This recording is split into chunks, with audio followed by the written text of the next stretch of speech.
तुम्हारे हाथ के गोभी पराठों का कसम से कोई तोड़ नहीं है। आहा, गजब स्वाद है। हाँ भाई, ये बात तो तुमने बिल्कुल सही कही। मतलब अम्मा के हाथ के गोभी के पराठे और चाय, बस इसके बाद फिर और क्या चाहिए। अरे सब आप लोगों का प्यार है भैया जी। और दूं क्या पराठे? और क्या अम्मा, अरे एक पराठे में हमारा कुछ होने वाला है क्या? ललिता के ठेले पर आए उस ग्राहक की बात सुनकर ललिता के चेहरे पर मुस्कुराहट आ गई। असल में ललिता कई दिनों के बाद हंसी थी। जिंदगी ने उसे बहुत दुख दिया था, लेकिन फिर भी उसने हिम्मत नहीं हारी और फिर अगले दिन। अरे अम्मा क्या बात है, आज तो कुछ और ही स्वाद आ रहा है पराठों में। कुछ अलग किया है क्या? ना ना भैया, सब कुछ वैसा ही तो है। हाँ, आज तो पराठे और भी बढ़िया लग रहे हैं। बताओ ना अम्मा, कुछ तो अलग बात है आज। अरे कुछ नहीं भैया, ये जो पराठे आप लोग खा रहे हैं ना, ये बिल्कुल ताजी गोभी से बने हैं। आज सुबह ही अपने खेत से गोभी तोड़ कर लाई हूँ। तो ये बात है। सच है, ताजी सब्जी का स्वाद ही कुछ और होता है। देखो क्या गजब के लग रहे हैं पराठे। हाँ भैया, ये तो है।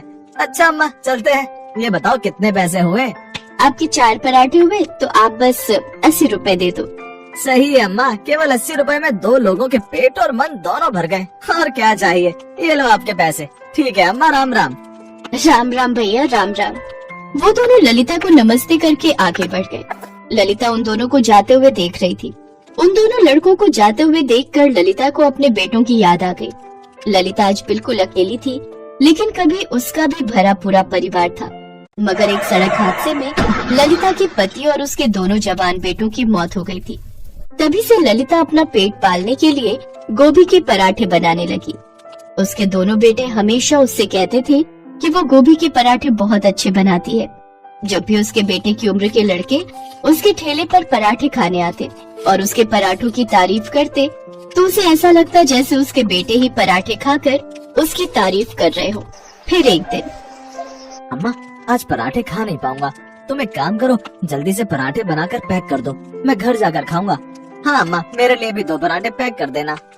ललिता उन दोनों लड़कों के लिए जल्दी जल्दी पराठे बनाने लगी। तभी उसने देखा कि 5-6 साल का एक लड़का लगातार उसके ठेले को देख रहा है। ललिता ने उसे देखा और पराठे बनाने में लग गई।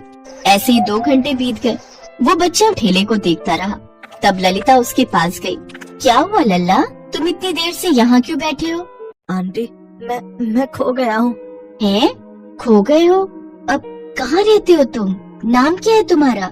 मैं अपने घर में रहता हूँ, मेरा नाम आरव है। अरे कोई मोहल्ला, बिल्डिंग कुछ तो होगी ना? वो तो मुझे नहीं पता, मैं तो स्कूल के बाहर अपने पापा का इंतजार कर रहा था। तभी वहाँ से बहुत सारे लोग निकले जो बाजा बजा रहे थे। मैं उनके साथ चलता गया और यहाँ पहुँच गया। अब मुझे रास्ता समझ नहीं आ रहा, कहाँ जाऊँ?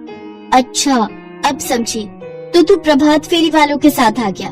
तूने कुछ खाया? नहीं आंटी, मुझे बहुत भूख लगी है। पराठे खाएगा गोभी के? पर मेरे पास पैसे नहीं है आंटी। पैसे किसने मांगे तुझसे? चल आजा पराठे खा ले और मुझे अपना आई कार्ड दे, उसमें जरूर कोई ना कोई नंबर लिखा होगा। ललिता ने झट से आरव के लिए गोभी के पराठे बनाए। बेचारा भूखा बच्चा बहुत ही चाव से पराठे खाने लगा। एक तो भूख और ऊपर से इतने स्वादिष्ट पराठे खाकर आरव के चेहरे पर मुस्कान आ गई। तभी ललिता ने अपने मोबाइल से उसके स्कूल के नंबर पर कॉल करके बताया कि आरव उसके साथ है। कुछ देर बाद एक बड़ी सी गाड़ी उसके ठेले के पास आई और फिर, आंटी ये मेरे पापा की गाड़ी है, आप ही ने स्कूल में फोन किया था। आपका बहुत बहुत शुक्रिया, मेरी तो जान ही चली गई थी। बेटा आरव, चलो जल्दी से घर चलो, मम्मी ने तुम्हारे लिए बहुत बढ़िया खाना बना कर रखा है, तुम्हें भूख लगी होगी ना? नहीं पापा, आंटी ने मुझे बहुत ही टेस्टी गोभी के पराठे खिलाए हैं। अरे आपका एहसान कैसे चुकाऊं मैं? अब प्लीज मना मत कीजिएगा, ये कुछ पैसे हैं, आप रख लीजिए प्लीज। नहीं सेठ जी, मैं पैसे नहीं लूंगी। जब आप अगली बार पराठे खाने आएंगे तब दे देना। उस बच्चे का पिता ललिता के सामने हाथ जोड़कर वहाँ से चला गया।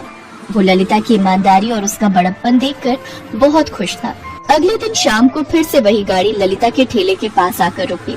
इस बार आरव के साथ उसके माता पिता दोनों थे। उन दोनों ने ललिता के ठेले पर जी भरकर गोभी के पराठे खाए। अब समझ में आया कि आपके ठेले पर इतनी भीड़ क्यों रहती है और आरव क्यों आपके पास आने की इतनी जिद कर रहा था। सच में आपके गोभी के पराठे तो बहुत ही बढ़िया हैं। उस दिन के बाद से आरव बार बार अपने पिता को लेकर ललिता के ठेले पर आता और बहुत ही चाव से गोभी के पराठे खाता। आरव के पिता विष्णु और उसकी मम्मी कंचन को भी ललिता के हाथ के पराठे बहुत अच्छे लगते थे। लेकिन फिर एक दिन जब वो तीनों ललिता के ठेले वाली जगह पर पहुँचे तो देखा कि वहाँ पर तो ललिता का ठेला था ही नहीं। फिर किसी तरह से पूछताछ करके वो ललिता के घर पहुँचे। कोई है? अरे सेठ जी, आप यहाँ? क्या हुआ अम्मा, आज आपने ठेला नहीं लगाया? ठेला हो तो लेकर आऊँ ना।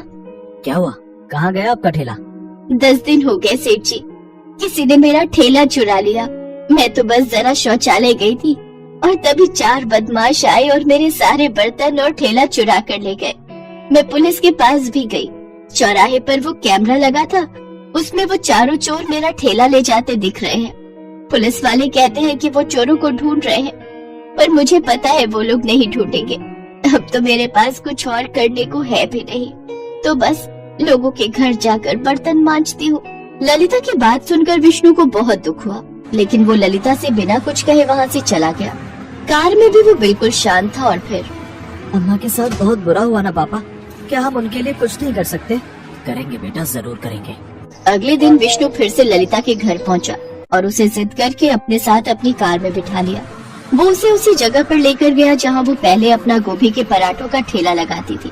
उस जगह पर एक बिल्कुल नया ठेला खड़ा था, जिस पर बड़े बड़े अक्षरों में लिखा था ललिता के गोभी के पराठे, जिसे देखकर ललिता की आंखों में आंसू आ गए। तब आरव ने आगे बढ़कर प्यार से बोला, अम्मा अब तो आप बनाओगी ना गोभी के पराठे? मुझे बहुत भूख लगी है।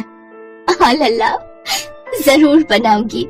अपने लल्ला के लिए हर रोज बनाऊंगी उसकी पसंद की गोभी के पराठे।